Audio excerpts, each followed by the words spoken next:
It's always fun to work with students who I haven't seen in a while. Mike here took lessons from me early in the late 1990s and early 2000s, and I haven't seen him probably in 15, 16 years. And when he came to me for his lesson, he was trying to do a lot of stuff with his body, trying to move his body more correctly, and didn't have a whole lot of insight or thoughts of how to use the thing he's holding on to.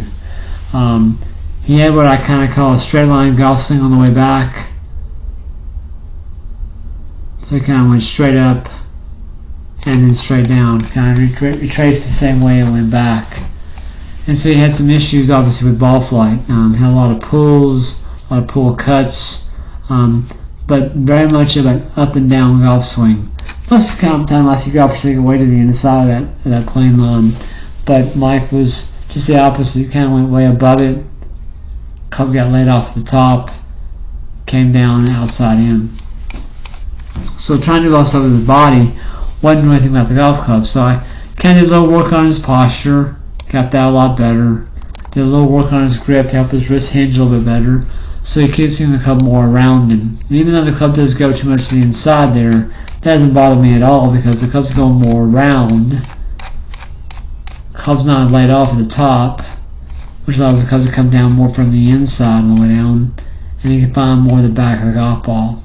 Even though the impact's on the toe, that really didn't bother me a whole lot at first because I'm trying to help him make better contact with the golf ball in terms of getting to find the back of the golf ball.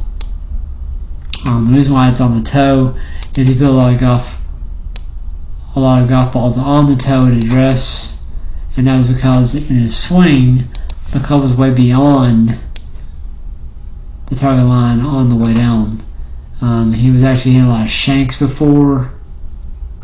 Obviously that's going to cause some shanks very much from the outside and much more towards the heel at impact. So he just simply put the golf ball more on the toe to address to fix that. I would never change his ball position at address. You can see it's on the toe there until the golf ball told me to, and towards the end of the lesson I had to move it more towards the center of the face, and he made better contact. That was kind of a scary move for him to do before because he's going to hit a shank every time. So now with the improvement of the posture, a little work on his grip, helping him understand it's going to come more around him versus up and down. The club now is more inside the target line versus outside the target line. And he found the back of the golf ball.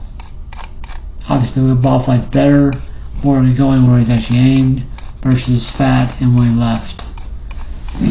So a lot of fun to work with somebody that I haven't worked with in a while, helping make that big of a change in basically 40 minutes, and now he's enjoying golf a lot more. Back on track, that's where we are.